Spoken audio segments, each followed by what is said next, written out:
Shalom, tema hari ini adalah ada bagian Tuhan, ada bagian manusia.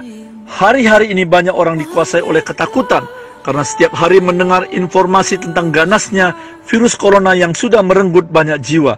Virus corona milik malaikat pencabut nyawa. Mari kita belajar bagaimana Tuhan melindungi bangsa Israel dari tulah ke-10 yaitu roh kematian ketika akan keluar dari Mesir menuju tanah Kanaan. Dari Keluaran pasal 12 ayat 22b dan 23. Seorang pun dari kamu tidak boleh keluar pintu rumahnya sampai pagi, dan Tuhan akan menjalani Mesir untuk menulahinya. Apabila ia melihat darah pada ambang atas dan pada kedua tiang pintu itu, maka Tuhan akan melewati pintu itu dan tidak membiarkan pemusnah masuk ke dalam rumahmu untuk menulahi. Dan apa yang terjadi? Semua anak sulung orang Mesir mati karena malaikat maut lewat di depan pintu rumah mereka. Bagaimana dengan orang Israel yang saat itu masih tinggal di tanah Mesir? Mereka semuanya selamat, tidak ada satupun yang mati. Mengapa?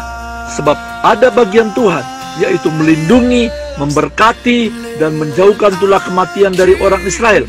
Namun ada bagian bangsa Israel. Yang pertama, mereka harus membubuhkan darah anak domba di atas pintu depan rumah mereka. Dan yang kedua, mereka harus tinggal di rumah.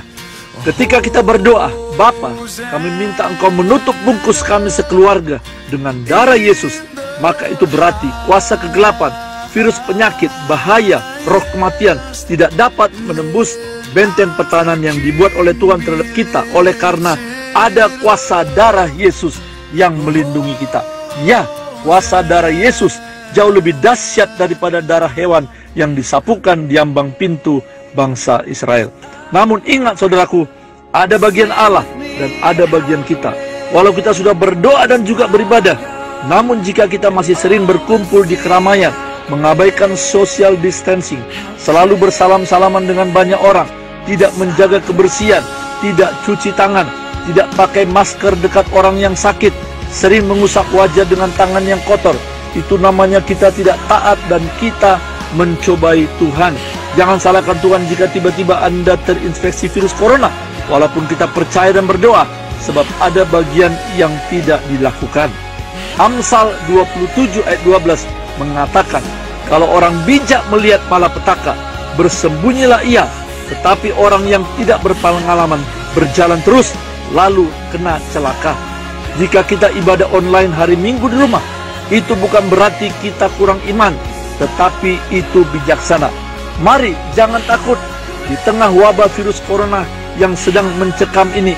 Ingatlah bahwa kita punya Tuhan Yesus yang jauh lebih besar dari semua bahaya yang mengancam. Jangan terus kita bicarakan ancaman virus corona, sebab itu akan menyebarkan virus ketakutan bagi orang banyak dan juga bagi Anda sendiri. Tetapi bicarakanlah kuasa Kristus dan firman-Nya. Deklarasikanlah bahwa darah Yesus lebih berkuasa dari sakit penyakit dan roh kematian. Hari-hari ini memang ada ratusan gedung gereja sementara tutup karena misi untuk memutuskan mata rantai peredaran virus corona. Namun justru ribuan bahkan ratusan ribu mimbar-mimbar kecil dibuka dan doa bersama keluarga dilakukan di rumah-rumah. Tuhan Yesus memberkati.